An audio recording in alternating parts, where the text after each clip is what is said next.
Então, muito boa tarde a toda e a todos. Muito obrigado pela vossa presença neste reinício das conversas agora às terças da Rede Move. E vamos começar esta nova sessão com a apresentação do professor Abimael Costa, querido amigo da Universidade de Brasília. Ele é pró-reitor de Administração da Universidade de Brasília, professor da graduação e pós-graduação em Ciências Contábeis da mesma universidade e concluiu um estágio de pós-doutoramento em Contabilidade Pública na Universidade de Valência e é mestre em Contabilidade e doutor em Transportes na Universidade de Brasília e tivemos o privilégio e o prazer de, há 10 anos atrás, o ter aqui no seu estágio, no seu doutoramento de sanduíche, connosco aqui no IGOT. E, portanto, foi um ano de intenso trabalho, mas também de bom convívio que tivemos com o professor Abimael e foi extremamente frutuoso.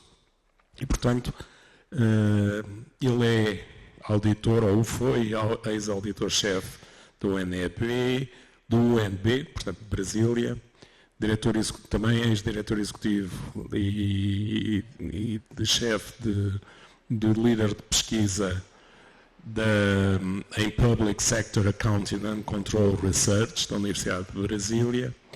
E, naturalmente, o seu interesse tem muito a ver com aquilo que hoje vai apresentar, que tem relação com o transporte e que muitas das vezes nós esquecemos muito, mas que tem a ver com a governança, as finanças públicas, a contabilidade aplicada ao setor da administração pública e, nomeadamente, ao setor de transportes.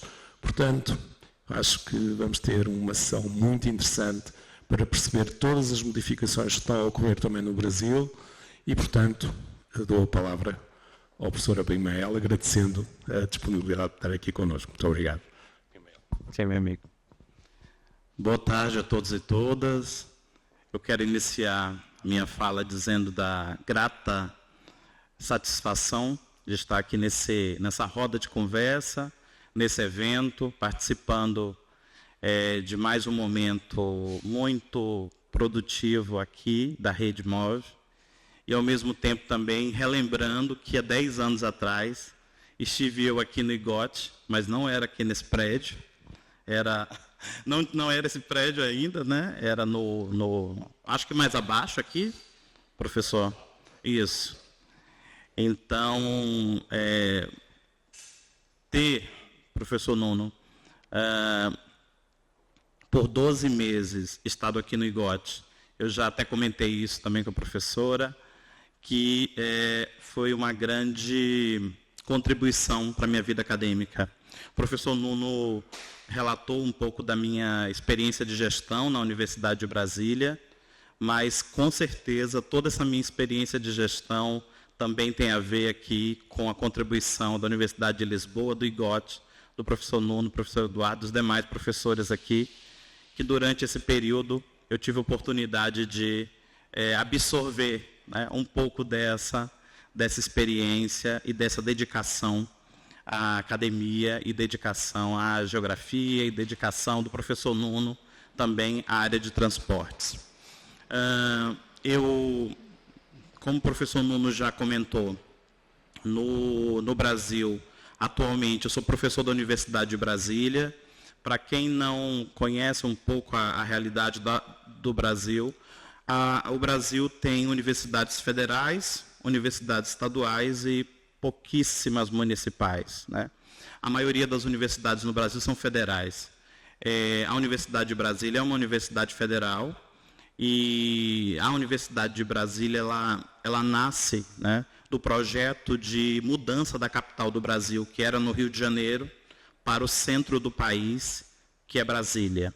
Então, quando foi idealizado Brasília, logo após também Darcy Ribeiro, que na época era ministro da Educação, idealizou que Brasília não teria como ser construída, professor Nuno, não teria como ser planejada, né?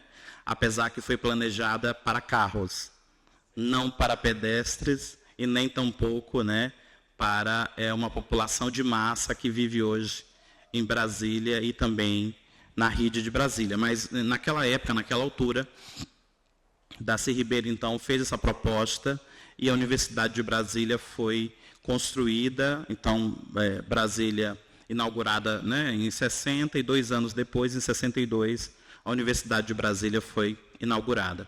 Então, atualmente, o Brasil tem 69 universidades e a Universidade de Brasília é uma das universidades do Brasil, sendo a universidade que, nesse caso, né, é a que tem uma relação muito próxima da administração pública, porque ela está situada justamente logo após a esplanada dos ministérios, aonde congrega todos os vamos chamar assim, os ministros, o presidente da República, o Poder Legislativo e o Poder Judiciário, nessa figura sendo o Supremo Tribunal Federal.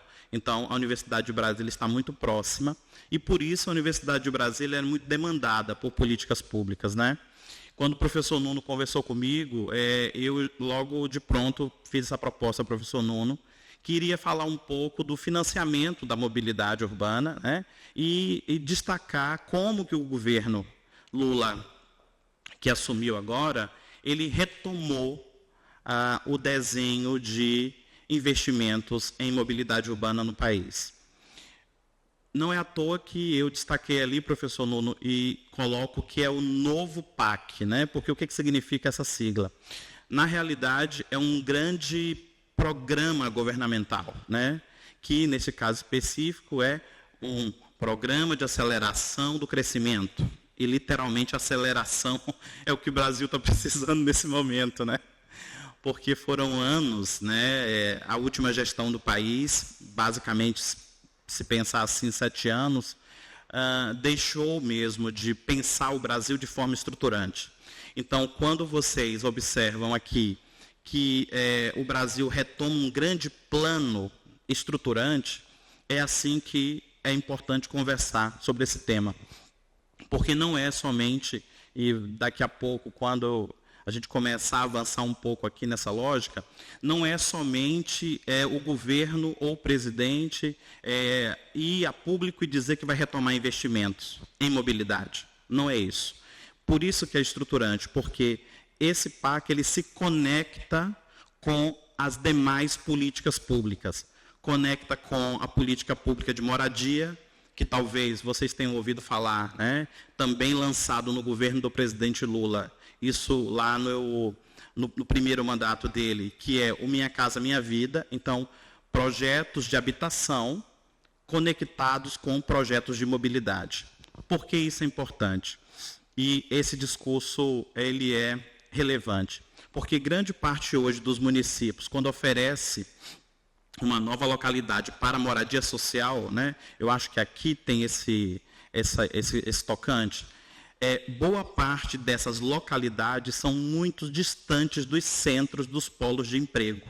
Então, é impossível dialogar com novas moradias sem pensar também em projetos de mobilidade urbana.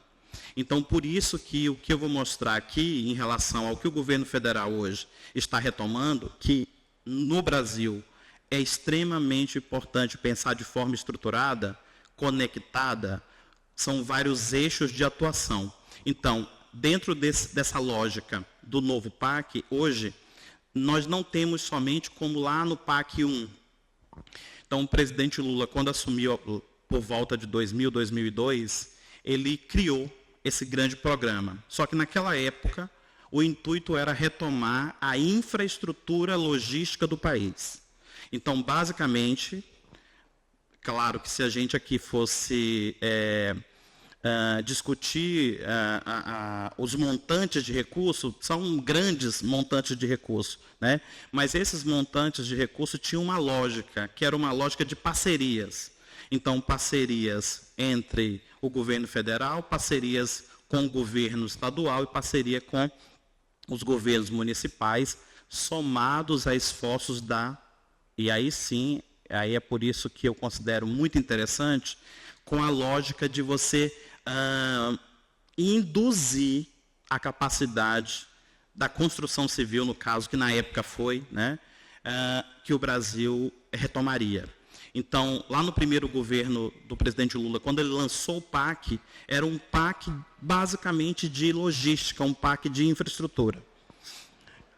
Isso aconteceu liderado pela presidenta Dilma, ex-presidenta agora, mas na época do governo Lula, ela era vamos chamar assim, a líder do PAC, né? Então, quem gerenciou toda a lógica do PAC no primeiro governo Lula, no segundo governo Lula, foi a ex-presidente Dilma Rousseff, que logo após, né, foi eleita presidenta do Brasil e continuou a lógica do PAC. Infelizmente, né, tivemos aquele momento de ruptura no Brasil, né, e, infelizmente, o PAC foi descontinuado.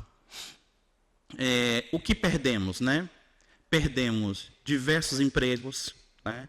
O Brasil tinha polos, né, de infraestrutura que estava avançando, que iria ligar o norte do país ao sul do país, o leste ao oeste do país, e perdemos, né, com essa descontinuidade. Outra questão que ao meu ver, né, foi o Brasil deu 10 passos para trás com a descontinuidade do PAC na época do presidente Lula.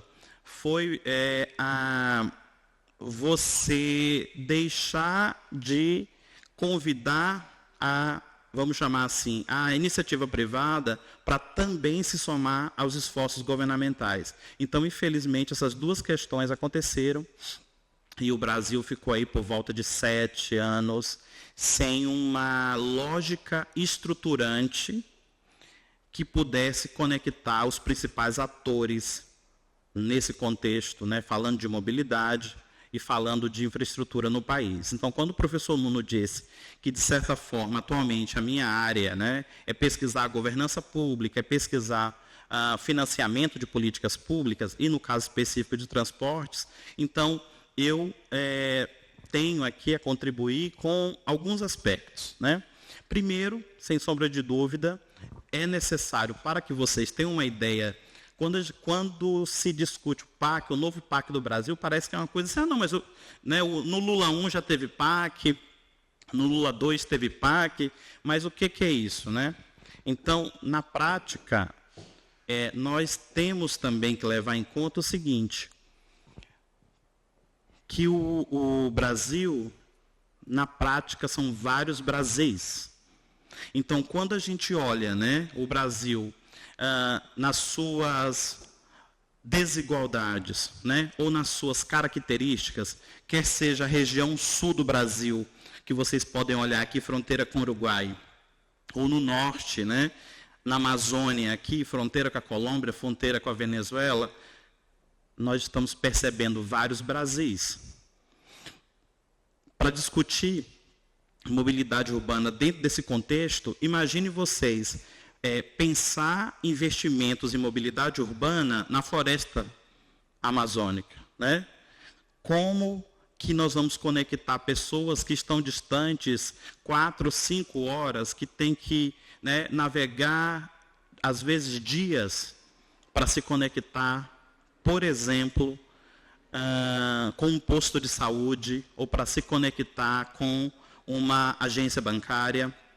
Então, essa é a realidade que nós temos. O norte do país, aqui basicamente, né, o Amazonas, o Pará, Rondônia, Acre, né, Roraima lá em cima, e também Tocantins aqui embaixo. Nós temos o centro-oeste do país, aqui, que inclusive no centro-oeste do Brasil é onde está Brasília, né? Então, Brasília está justamente aqui no centro-oeste, basicamente ali dentro do estado do Goiás. E como eu disse para vocês, quando a decisão foi mudar a capital do Brasil para Brasília, de certa forma, lá atrás, nessa decisão, lá da década de 50, da década de 60, também estava o plano de interligar todo o Brasil. Então, vocês imaginam, desde essa época, desde 1950, desde 1960, o Brasil tenta, quer seja por um lado, melhorar sua infraestrutura de transporte, interligando de norte a sul do Brasil, ou então, de forma local, como é o contexto atualmente das necessidades de mobilidade urbana. Então, o Brasil tem tudo muito grandioso. O Brasil é o maior país da América Latina, né? O Brasil tem uma maior representação no contexto da América Latina, não é à toa. Olha a população do meu país, então ultrapassa 212 milhões de habitantes.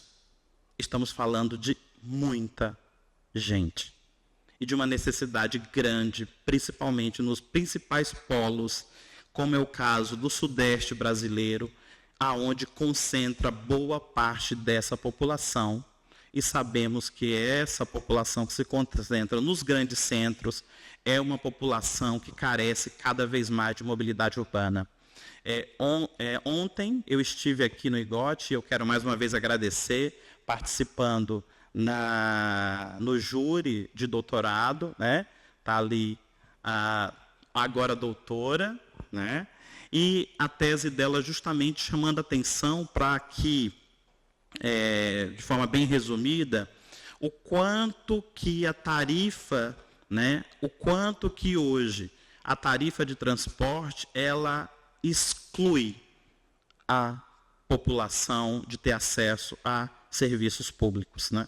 Então, de uma forma bem, eu posso dizer assim, até inovadora, quando ela compara Lisboa com o Rio de Janeiro, e eu até ressaltei isso, para o Brasil, ter esse tipo de estudo abordado aqui no IGOT é extremamente importante para direcionar políticas públicas em mobilidade, para discutir financiamento do sistema de transporte, porque tem um custo a ser pago.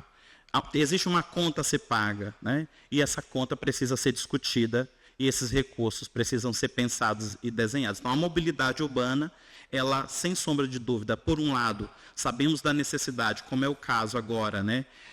Um PAC que, de forma transversal, um dos pilares é a sustentabilidade. Ok.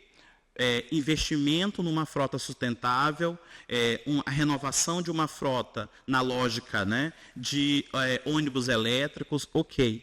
Mas, no caso do Brasil, a gente está ainda muito incipiente, dando os primeiros passos, e quando o país avança algumas casas, infelizmente, pela nossa lógica governamental, às vezes a gente tem que dar 10 passos para trás, a depender de quem conduz as políticas públicas e enxerga o que é prioridade. Mas, sem sombra de dúvida, olhar para 212 milhões de habitantes, temos muita prioridade no Brasil, muita necessidade.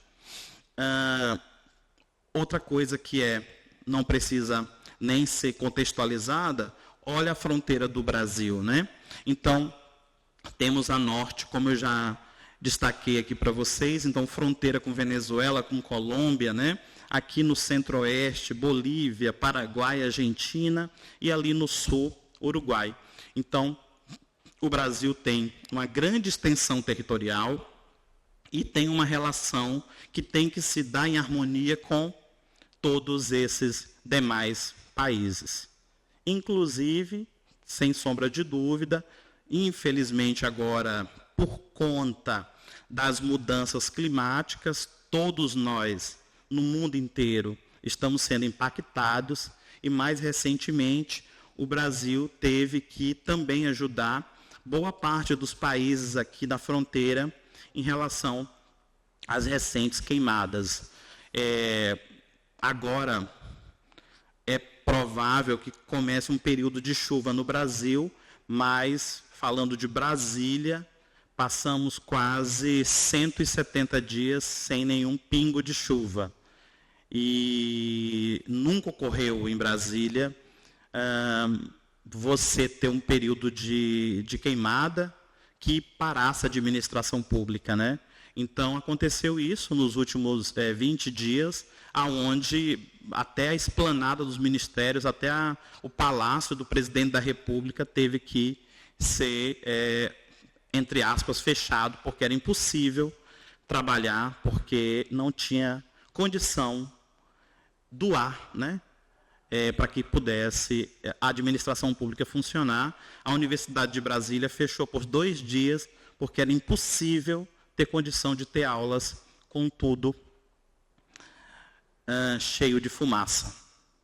É uma realidade que eu nunca tinha visto e, infelizmente, passamos, né? E esse é o contexto que temos que enfrentar agora, considerando as mudanças climáticas. Então, o Brasil tem muita força, né? Então, quando um país, e no caso do Brasil, na América Latina, na América do Sul, né, tem uma monta aí, 2,08 trilhões de dólares do seu PIB, é um país que chama muita atenção, principalmente a atenção de investidores internacionais. E essa é a lógica do novo PAC.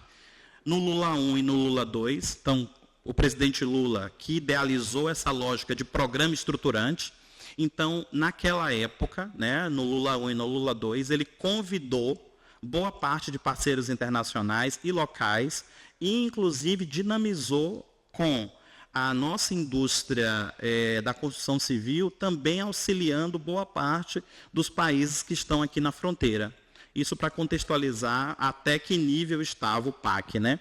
Agora, com a retomada do PAC, eu imagino, e também acompanhando de perto os dados do governo, eu imagino que teremos essa mesma força nos próximos anos aí, principalmente por um detalhe, né? Olha a população brasileira. Então, é uma população brasileira que, mesmo com o aumento da nossa pirâmide, ainda é uma população muito jovem.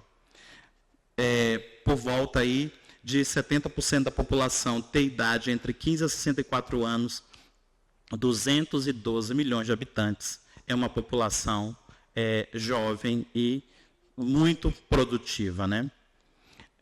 Pois bem, então, como eu contextualizei, é novo PAC porque o PAC 1 e o PAC 2 do presidente Lula era um PAC que só focava, eu vou dizer assim, numa necessidade que se tinha naquela época de retomar toda a logística do país, tanto no contexto da infraestrutura de transporte, quanto no contexto também da mobilidade, mas ainda num contexto com foco nessa área. Agora, o novo PAC é mais abrangente. Então, conecta eixo que vai da área de saúde a cidades sustentáveis e resilientes, que é o eixo que trata exclusivamente de mobilidade. Mas também a infraestrutura está conectada aqui, como também a área, como eu comentei, né, de transição e segurança energética, bem como o eixo de educação, que para o novo PAC, e isso aconteceu também no governo Lula 2, começou no Lula 1 e foi implementado no Lula 2, que foi a expansão das universidades no Brasil. E agora também o Lula retoma, né? E o presidente Lula, ele sempre comenta, talvez alguns aqui já tenham ouvido isso, que ele não teve oportunidade ou a ele foi tirada a oportunidade de chegar numa universidade, porque ele somente teve oportunidade de concluir o curso técnico na área de metalúrgica, né? E trabalhou muitos anos nessa área, e que ele se orgulha de ser o presidente do país que mais inaugurou e ampliou universidades no país. Então, ele retoma também nesse novo PAC com recursos nesse tocante. Falando especialmente do PAC como um todo. Primeiro, eu quero destacar que os números do governo são números que a gente olha para o contexto do Brasil e diz, nossa, que, né, são números expressivos, ou nem tanto assim. Mas a questão não é quanto que será investido em mobilidade urbana, ou quanto que está previsto para ser investido no novo PAC. A questão central, e aí, como acadêmico e investigador, eu quero dizer para todos vocês o governo, ele precisa fazer acontecer as entregas que estão por trás deste planejamento. Porque o Brasil, temos, como vocês perceberam, é um país continental e um país que não é possível você pensar um mesmo modelo para o sul e servir para o norte. O modelo que está no norte servir para o centro-oeste. Não é assim, não é? E considerando isso, os gestores públicos precisam vencer barreiras. Quais as barreiras que eu coloco aqui em relação ao novo PAC? Primeiro, o novo PAC precisa ampliar a pactuação de parcerias com estados e municípios, porque por competência constitucional, é justamente os municípios que lideram a mobilidade urbana, lideram os projetos de mobilidade urbana, implementam e acompanham todas essas demandas. Então, o que o governo federal está fazendo? O governo federal está alinhando com esses estados e municípios projetos. Então, o governo coloca uma cesta, como vocês estão acompanhando aí os números, e os estados e os municípios estão dizendo, olha, qual a nossa necessidade? A minha necessidade é a troca da frota, é investir numa frota de veículos de ônibus elétricos. Não, a minha demanda é construir, finalizar o VLT. A minha demanda é implementar um BRT. Então, os municípios estão demandando ao governo. E o governo está analisando esses projetos e, a partir daí, está concedendo esses valores e esses recursos para ser contratados e executados. E aí é o ponto que eu coloco como desafios. Os municípios têm carência de profissionais especializados em mobilidade urbana, em mobilidade sustentável, em mobilidade verde. Nós temos também algumas questões burocráticas no país quanto às contratações.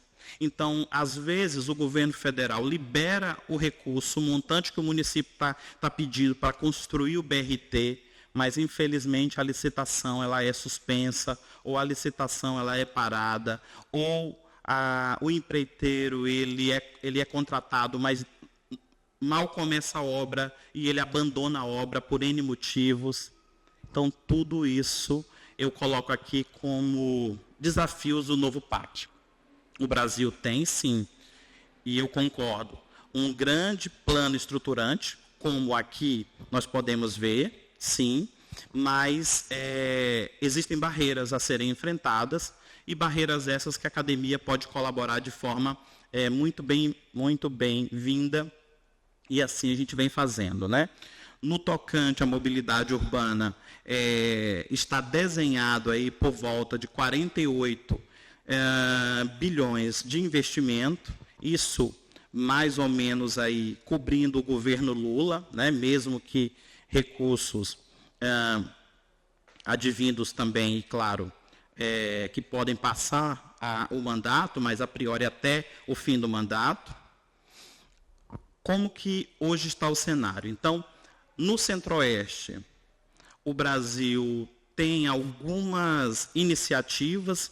Então, basicamente, falando de Brasília, que inclusive é a minha localidade, Brasília hoje tem por volta de como se fosse 32 bairros. Infelizmente, o metrô de Brasília só conecta 2 ramais. São 32 bairros, mas o metrô de Brasília só conecta basicamente dois ramais, um que vai até Samambaia e outro que vai até Ceilândia. A Ceilândia, no Brasil, em algum momento já foi dita, né, como um bairro que tem uma das maiores favelas da América Latina, na Ceilândia. Então, é muito bem-vindo que o governo direcione recursos, sim, para que haja não somente a modernização, mas que haja a expansão também do metrô de Brasília, como é o caso. Outro exemplo aqui no Centro-Oeste e no Goiás é o BRT Lusiânia-Brasília. O professor Nuno já esteve algumas vezes em Brasília, inclusive falando para os senadores e deputados na Câmara Federal de Brasília, e desde aquela época já destacava que Brasília tem condições de expandir a mobilidade, mas infelizmente por uma questão de governança, isso não acontece. Porque esse BRT Lusiânia-Brasília, existe a estrutura ferroviária, né? Mas infelizmente essa estrutura ferroviária não tem transporte de passageiros, somente transporte de carga, né? Então, há bastante tempo há discussão de implementação desse BRT, no caso do BRT e também de implementação de transporte de passageiros nessa faixa, né? Goiânia, o professor Nuno esteve também em Goiânia, conhece a realidade. Goiânia já avançou e implementou, eu posso dizer assim, uma gama de projetos de mobilidade que, para o Brasil, depois de Curitiba, que também eu vou mostrar aqui, é o segundo caso de sucesso de mobilidade urbana, né? Goiânia, há um certo tempo já oferece para a população algo que aqui em Lisboa é muito tranquilo, né? Que é você acompanhar todas as opções de transporte de forma remota, online, via o telefone, pela internet. Então, Goiânia há bastante tempo já implementou isso. Para vocês terem uma noção, a capital do Brasil, que é Brasília, isso não existe, né? Como infelizmente também não existe. Agora que começou uma discussão maior para a integração dos transportes, né, no contexto da mobilidade, usando os diversos, quer seja metrô, quer seja o sistema de ônibus, né? Mas infelizmente isso ainda não está 100%. Região Nordeste. Região Nordeste é a região do Brasil que agora, me parece, que vai retomar grandes projetos, que infelizmente esses projetos foram descontinuados, né? E agora estão sendo retomados. Por isso que está aqui, ó, em execução, boa parte deles. Alguns foram concluídos, né? Ali na Bahia, basicamente, os que foram concluídos todos no estado da Bahia. E então a intenção é essa. Então o governo federal, ele, além de ter mapeado aquilo que era necessário ser concluído, está recebendo dos estados e dos municípios as novas demandas para mobilidade urbana. Então essas estão em andamento, algumas foram concluídas. No sudeste do país, o sudeste do país é a região do país mais populosa, né? Onde estamos aqui? São Paulo, Rio de Janeiro, Minas Gerais. E aqui existem também uma grande necessidade de conclusão e andamento de novos projetos de mobilidade. Talvez os mais conhecidos sejam a ambição que existe, né, de um trem de alta velocidade entre Campinas e São Paulo. Então, há bastante tempo está desenhado, há bastante tempo entre uma perspectiva ou outra de investimento, mas infelizmente não sai do papel esse grande projeto, né? E no sul do país, o sul do país com uma quantidade menor de projetos em andamento, mas de certa forma, como eu disse, essa aqui é uma primeira etapa, é o primeiro levantamento do PAC no Brasil. Nesse momento, o governo federal ele já começou a lançar editais com aqueles montantes de financiamento para que os municípios possam encaminhar suas demandas de mobilidade. Demandas de construção de metrô, demandas de expansão de metrô, demandas de conclusão de BRT, demandas de VLT, demandas também de terminais, modernização de terminais de passageiros, demandas que dialogam também com ciclovias. Então, de certa forma, é uma grande cesta de mobilidade que o governo federal está aguardando que os municípios encaminhem os projetos, Agora vai começar uma grande análise e seleção dos novos projetos, mas a intenção é que seja como se fossem etapas contínuas. Então, fecha uma janela, é encaminhado aos municípios os recursos, mas continua recebendo projetos e assim vai avançando para atender as demandas do Brasil. Pois bem, então, o novo PAC, ele é assim dito porque ele foi ampliado, né? Ele deixa de ser, lá no PAC 1, um programa de aceleração do crescimento voltado para a infraestrutura de transporte e logística, e agora ele é um PAC estruturante. Ele é um PAC que o eixo transversal é a sustentabilidade, então boa parte desses projetos novos devem ser projetos que vão comprovar que haverá uma redução, quer seja no tempo de viagem da população, quer seja na redução de emissão, quer seja nos demais projetos voltados para a área de mobilidade. Então, a título de exemplo, esse caso de Goiânia, o professor Nuno esteve algumas vezes em Goiânia, então ele se recorda. Goiânia tem, como eles chamam, eixão, né, literalmente falando, são eixos rodoviários que cortam toda Goiânia e, com base nisso, a grande massa da população consegue chegar nos polos de emprego que tem basicamente na região central, né? E a grande massa da população está ao redor de Goiânia. Para fechar aqui com vocês, mais 2 exemplos. Então, tanto no contexto de renovação da frota elétrica, né? Nesse caso, ônibus elétricos, e no contexto também de São Paulo, com o BRT, o governo tem incentivado esses projetos nessa linha de mobilidade sustentável, que o intuito, claro, né, aos poucos, e essa foto eu deixei por último, não à toa, porque é o metrô de Brasília. Então, aqui em cima é o metrô de Brasília, saudosa Brasília, dá até saudade lá da minha terra. Mas, infelizmente, ainda é um metrô muito, eu posso dizer assim, que atende somente uma pequena demanda da população, né? Agora, com os recursos do PAC, vai sair do papel a ampliação.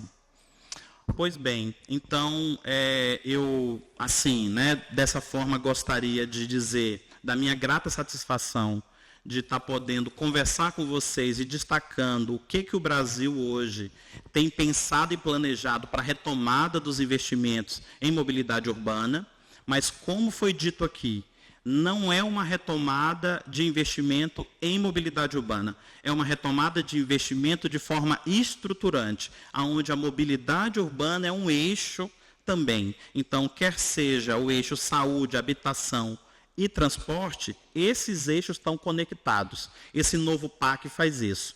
Então, é algo, ao meu ver, muito positivo para a população brasileira, porque você não pensa a política pública somente estanque, você pensa ela de forma estruturante. Então, aquele que vai ter uma nova moradia, ele também vai estar servido de equipamentos, quer seja de educação e de saúde, e ao mesmo tempo também de equipamentos de transporte. Então, agradeço à Universidade de Lisboa, agradeço ao professor Nuno, ao Igote, aos professores e a atenção de todos vocês.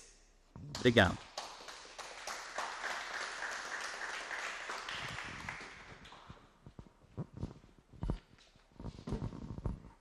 Muito obrigado, professor Abimael, pela esta visão, no fundo, daquilo que está a ser a transformação neste PAC no Brasil.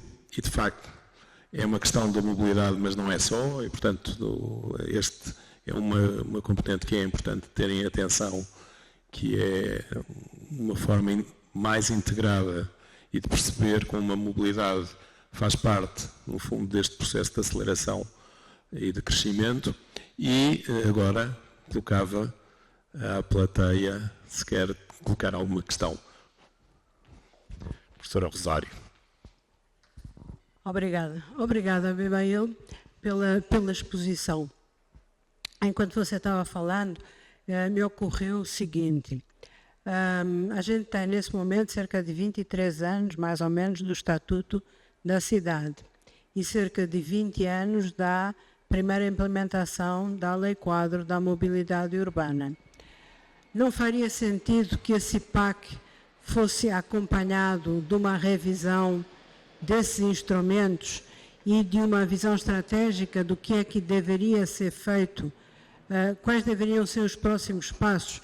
Ou seja, as cidades de hoje estão muito marcadas por aquilo que foi a discussão no início de 2003, 2005, foi onde todo o país discutiu o que era a mobilidade urbana e onde largamente se mudou a forma de pensar na mobilidade urbana. Então, faria sentido que esse pacto de desenvolvimento tivesse também uma reflexão estratégica sobre como é que vai ser o futuro da mobilidade urbana no Brasil, com as questões que têm inevitáveis de segurança, mas também as questões da distância e um conjunto de outros aspectos que não são comparáveis com a Europa, nem com a cidade típica europeia, mas que inevitavelmente obriga a uma revisão estratégica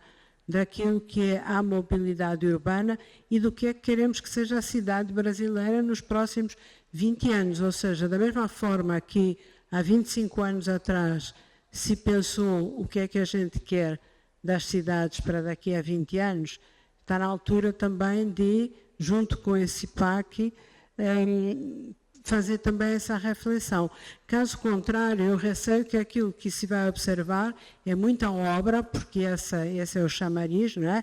Muita obra que gera emprego, ainda que seja emprego precário, mas gera, então, muita obra será feita, mas talvez haja um certo desajuste ou até uma certa dislexia entre aquilo que vai ser, ou que deve ser a resiliência e a sustentabilidade das cidades e o contributo que a própria mobilidade urbana deve fazer nesse sentido, não é?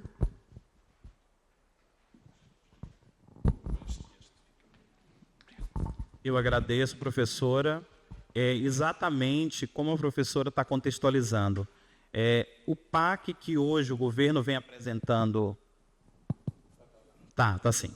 O PAC que o governo vem apresentando hoje, com essa visão de ser estruturante, professora, é justamente com a necessidade de levar as grandes políticas públicas para uma discussão de reconstrução.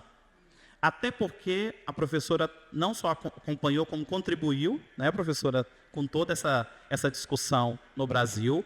E o que temos hoje é uma questão central, que o Brasil e o mundo mudou 360 em relação à lógica que tínhamos há 20 anos atrás. Então, do PAC 1 para o PAC, para o novo PAC, há essa preocupação e é assim que o governo vem, eu posso dizer assim, começando a se estruturar.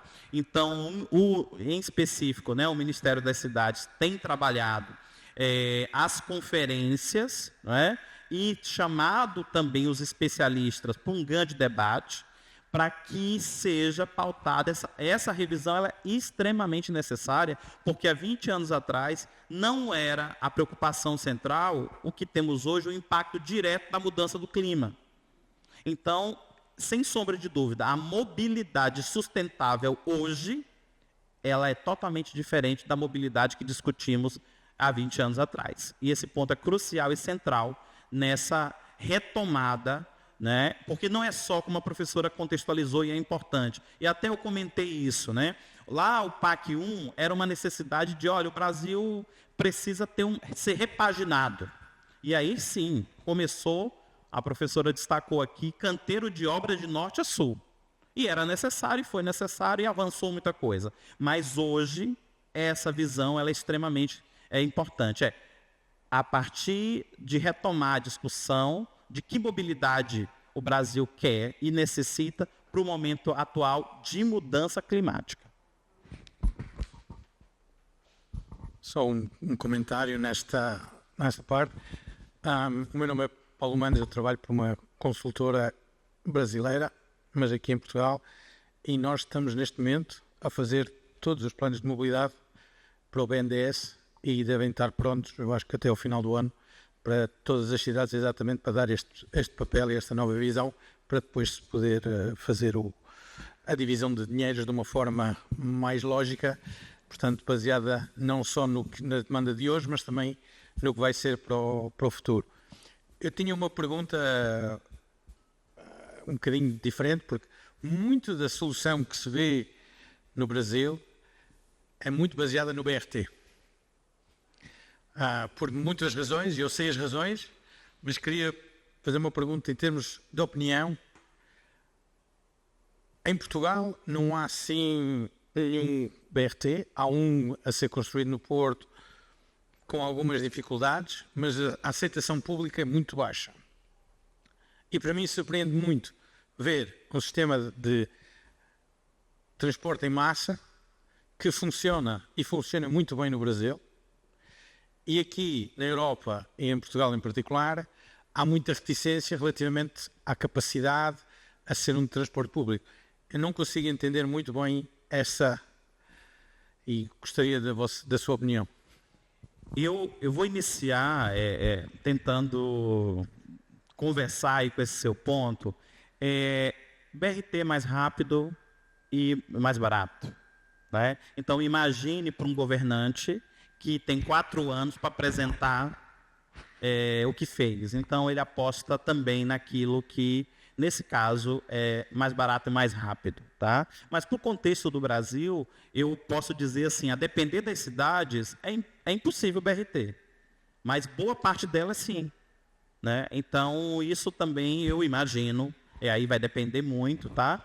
Primeiro tem a ver com o que eu acabei de dizer, né? O governante quer mostrar resultado ali porque ele precisa se reeleger, ele precisa eleger o próximo que ele está apoiando, então tem um pouco disso tudo também. Eu tenho uma outra resposta, sendo portuguesa, né? E conhecendo bem o Brasil, há aqui há duas grandes diferenças. Uma, há um constrangimento espacial na colocação do chamado verdadeiro BRT na Europa. O BRT, aquilo que a gente chama de BRT por essa Europa fora, não é bem a mesma coisa que o BRT que está na América do Sul. E esse é um constrangimento que existe, apenas adaptação da tecnologia.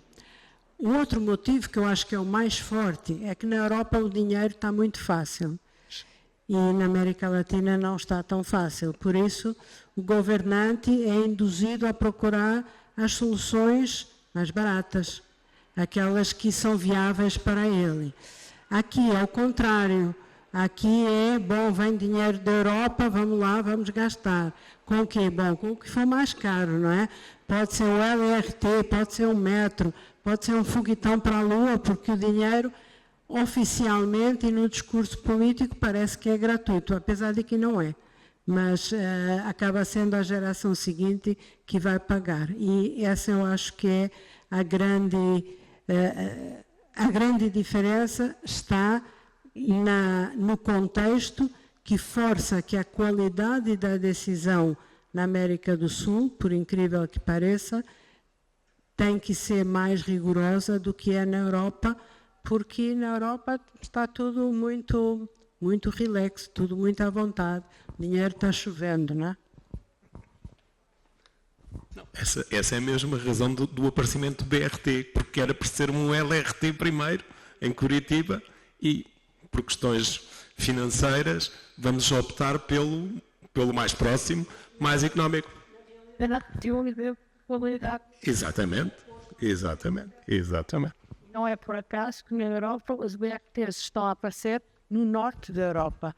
Ou seja, no norte da Europa, onde a preocupação com a qualidade da decisão é superior ao sul da Europa, portanto o norte da Europa está socialmente mais avançado do que o sul da Europa, e é aí que começam a aparecer as ideias de trazer o BRT para a Europa, Portanto, ou seja, a maior preocupação de qualidade de decisão empurra para o BRT por oposição às opções mais caras. Não é? Oi? Olá, boa tarde, Carlos Gaivoto. Eu discordo, discordo disso. Acho que não tem nada a ver com isso. Acho que, sinceramente, a questão BRT-LRT é uma velha discussão que o próprio Vucic, num livro que ele fez, muito interessante, que era Transportation for Lively Cities, denuncia, portanto, essas más compreensões acerca da tecnologia. Acho que tem muito mais a ver com a questão do que é que queremos de cidade e que direito é que temos à cidade. Portanto, e acho que há questões muito mais profundas sobre a produção capitalista do espaço e, portanto, que tem muito a ver com o que é que, em termos futuros, estratégicos e se calhar de médio prazo, como é que já estamos a intervir em algumas cidades, sobretudo na Europa. Aliás, se tivermos em conta o livro do Newman e Kenworthy acerca das tipologias de cidades pelos 5 continentes, percebemos que a dispersão urbana tem custos e que ela é fruto de uma determinada lógica de produção do espaço e, portanto, há que rebater esses custos e há que anulá-los e construir, se calhar, um outro modelo de território que tem muito mais a ver, não com o policentrismo, mas se calhar com aquilo que o Berthaud dizia sobre os Urban Village Ecosystem. E, portanto, isso tem a ver com diminuição de distâncias percorridas, tempos gastos, emissões, energias gastas, etc. Portanto, há um enquadramento estratégico que no Brasil eu não conheço, sei que a Rosário vai muito ao Brasil, mas que é transversal em tudo, não é preciso ir ao Brasil para se perceber aquilo que, por exemplo, foi o Urban Sprawl na América e os custos anuais que isso tem, que é dos sobrecustos, é $1 trilhão. O próprio Todd Littman denuncia isso num paper que fez para a London School of Economics. Portanto, acho que aqui temos que enquadrar a problemática de mobilidade, não tanto do lado da procura, mas cá do lado da oferta, de facto, como diz o Server, Beyond Mobility. E, portanto, Planning Cities for People and Places. Acho que isto é que é a questão. É como é que vamos produzir cidades para as pessoas e para os lugares. E recuperar lugares, não é? Ainda ontem estive na apresentação do Plano Metropolitano de Mobilidade Urbana Sustentável, que despejaram para ali indicadores que não faziam sentido. Não? Quer dizer, pode fazer sentido para algumas pessoas que trabalham certas questões muito operacionais, não faz sentido. Quando se pensa em estratégico, queremos mudar, por exemplo, dentro destes 3.100 km², que é a área metropolitana de Lisboa, como é que vamos criar uma alternativa a esta centralidade que hoje, eu vinha para aqui de carros, que um cheiro ali em frente ao hospital, que é incrível, da poluição que se vive diariamente e que com este uso intensivo do carro. Portanto, acho que aqui o ordenamento do território tem muito por onde pegar. Ao contrário do que está a ser feito em Portugal, quanto a mim errado, está-se a hipermetropolizar toda esta faixa costeira dos tais 90% da população estar aqui localizada e esquecer-se do interior. Provavelmente este também é um fenómeno que existe em outros países, em outros continentes e, portanto, teremos que atuar nessa área. Agora, quando se coloca em termos de estratégias de transporte que estão associadas inclusivamente à questão do ordenamento do território e ao urbanismo ecológico, temos já bons exemplos e boas práticas que se vão apanhando não só na Europa, até na própria América. Tanto Seattle está a trabalhar nesse sentido, Portland está a trabalhar nesse sentido. E aí a questão do LRT não tem nada a ver com o dinheiro fácil ou o dinheiro difícil, até porque estas questões de avaliação de custo-benefício já estão ultrapassadas. Os próprios ingleses, agora quando fizeram o Crossrail, utilizaram um método muito mais alargado, do Wide Economic Benefit, e portanto temos aqui que considerar uma visão da sustentabilidade e da resiliência muito mais alargada. E, portanto, a esse nível, não é, por exemplo, através de previsões de tráfego, que é outra mania introduzida na escola neoclássica aqui em Portugal, sobretudo, e se prevaleceu durante décadas, que às vezes inviabilizava projetos importantíssimos, não é? Olha, por exemplo, em Coimbra, que tínhamos uma ligação ferroviária, foram tirar a ferrovia para meterem lá a rodovia, que isto não lembra o diabo. E, portanto, é a esse nível que nós temos que intervir. E, provavelmente, por exemplo, quando olhamos para a área metropolitana de Lisboa, que é aquela que conhecemos melhor, perceber que, se calhar, o modelo de território está errado e pode ser apresentadas alternativas. Eu, por exemplo, acabei de apresentar hoje na Câmara Municipal de Lisboa um esquema diretor sobre a rede de transporte coletivo em sítio próprio à superfície, baseada no LRT, no tram-tram, no tram e no cargo-tram, e para cobrir a cidade. Neste caso, as 5 cidades que cá existem dentro. Por exemplo, Lisboa é um conceito que tem 5 cidades. Bastava olhar um bocado para a geografia histórica materialista da evolução do espaço para se perceber que, se calhar, nós estamos aqui numa cidade, Cabo Ruivo, Olivais e Chelas é outra cidade, Benfica é outra cidade, a zona ocidental, Belém, Ajuda, Alcântara é outra cidade. E, portanto, nós temos aqui que trabalhar estas cidades do ponto de vista das densidades humanas líquidas, dos sítios próprios, dos Transit Corridor Liability, que é recomendado no TCRP 187. E, portanto, há soluções muito interessantes em que se dá uma outra visão, digamos, para o espaço geográfico que foi, entretanto, construído. Nós sabemos que hoje o desperdício não é só de tempo, de energia, custa.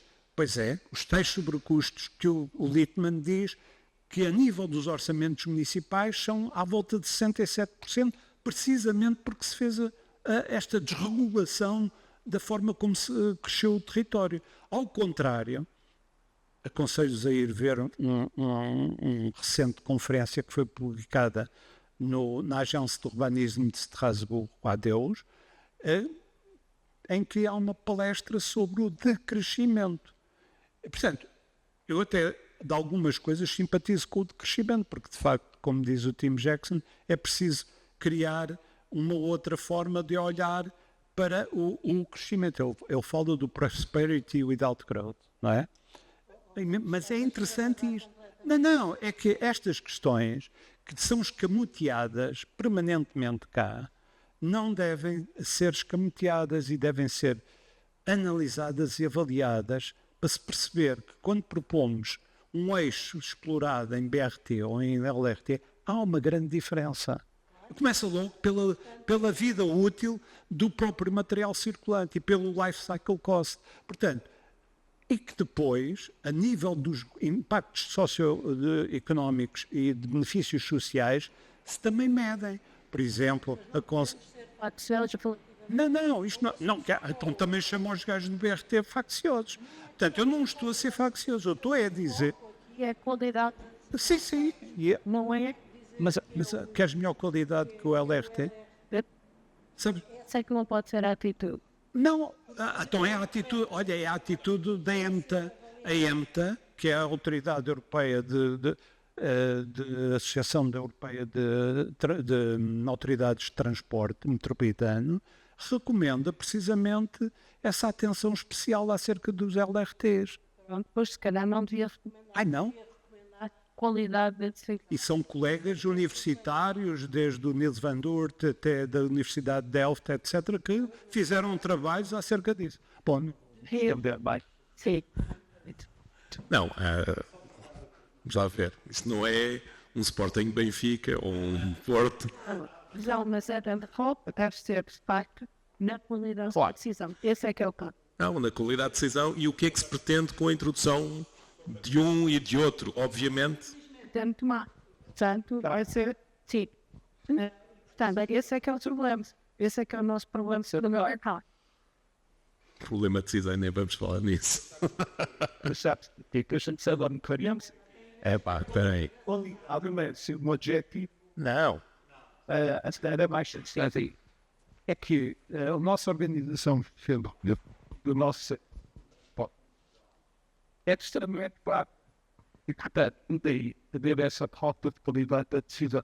Mas só uma coisa para dizer sobre o BRT e a decisão no Porto.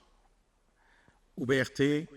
Não, mas eu estou a dizer, no Porto, o BRT vai desde a parte mais alta da cidade até à praia. À força. Não, até ao Castelo do Queijo.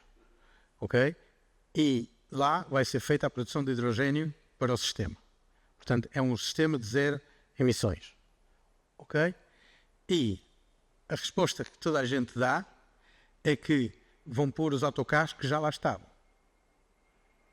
E a outra coisa que não faz sentido nenhum é que, como é da parte mais alta da cidade até à parte mais baixa, não há nenhum sistema, nem claro, de metro podia-se fazer por túnel, mas custaria uma fortuna. Mas o VLT não funcionaria por causa do declive. Isto é da fortuna da Boa Vista. Não, A Boa Vista da parte de cima da Boa Vista, da Casa de Música, até lá está. o livro daquilo é perfeitamente fazer. Não, É preciso mesmo pista para. Já me ligaram logo e leve. do Castelo do Queijo. É que vai para a Boa Vista, mas começa na parte mais alta, e está, aliás, a estátua do lado dos ingleses, do Wellington, que desce da Casa da Música, sempre a descer até à praia, até Matosinhos. Eu vou para o sítio da Não, Boa Vista. Está para lá e tem o sítio da Boa. e portanto, e não faz muito sentido. E depois a questão é, Mas qual é a pendente? Claro, qual é a pendente? A pendente desse traçado. Mas no caso meu, nunca foi estudado, nem também foi exigido. eu vivi, estudei, E tem muito. tem, mas nós estamos, Vence pendentes muito grandes até. sim, mas com outros tipos de sistemas. Não, só em casos lá em que tem que cuidar. Ok? Vamos. Bom, mais questões? Kelly.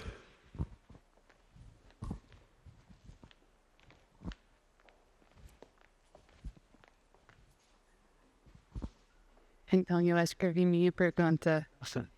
Então, eu queria saber, dentro do novo PAC, como a mobilidade está sendo pensado em conjunto com o uso de solo, e porque, claro, estou sempre pensando no Rio, e se alguém me perguntasse como é o melhor jeito de aumentar a equidade lá, claro, é a minha opinião que a tarifária é muito importante e urgente, mas eu acho que o novo jeito de pensar no uso de solo é importante tanto quanto nova infraestrutura, porque, por exemplo, na zona norte da cidade tem grande população com pouquíssimos empregos. Então, como está sendo dentro do PAC, pensando em conjunto, porque não é só um problema de transporte, é um problema, mas sem mais polos de emprego, o Rio vai continuar mais ou menos igual, eu acho. Muito interessante, Kelly. Até para, como eu disse, né?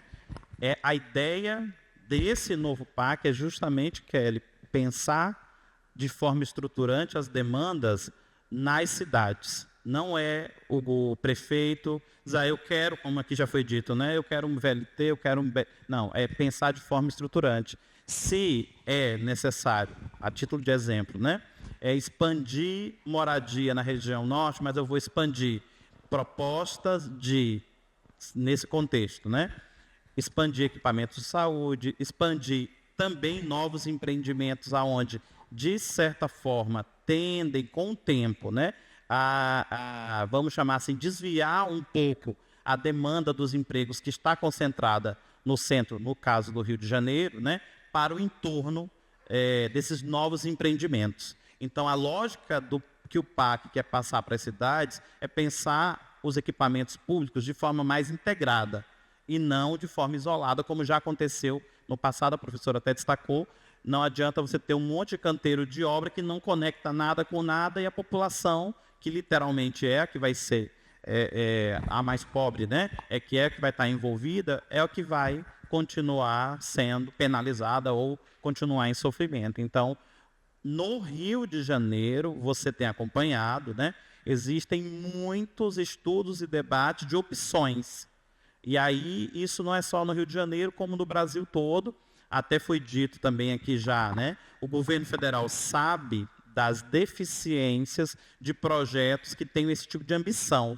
Então, o que o governo está fazendo, como é o caso aqui, já foi dito, por intermédio também do BNDES, está contratando N consultorias para oferecer ideias, projetos, para que os municípios, os estados consigam, vamos dizer assim, algo viável para suas localidades. Porque no Brasil, em nível municipal, em nível local, existe uma carência grande de especialistas que possam pensar a mobilidade de forma estruturante.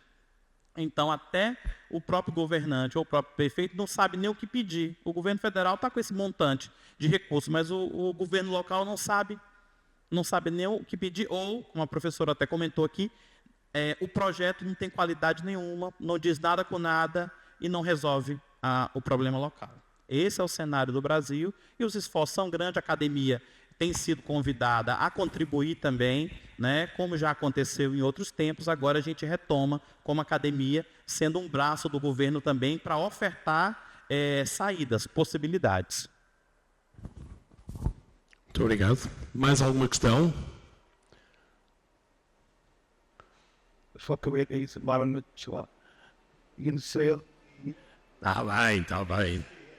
Está bem. aliás, eu fiz parte das sections do evento, was em público do litismo oratório, em muitas situações que acontecem em Altas, que é um outro conceito diferente um pouco da América do Sul, a América Latina, mas que foi, digamos, aprendizagem sobre a base da evolução. E temos eles fantásticos, também deve feito. O coronavirus é uma dessas vezes que se pensa muito nos conceitos de fazer a evolução. Muito bem. Agradeço-vos imenso e agradeço ao professor Abimael Eu que agradeço, professor. a participação e esperemos que para o mês que vem ainda não temos outra conversa à terça preparada e iremos dar notícias em breve. Muito obrigado.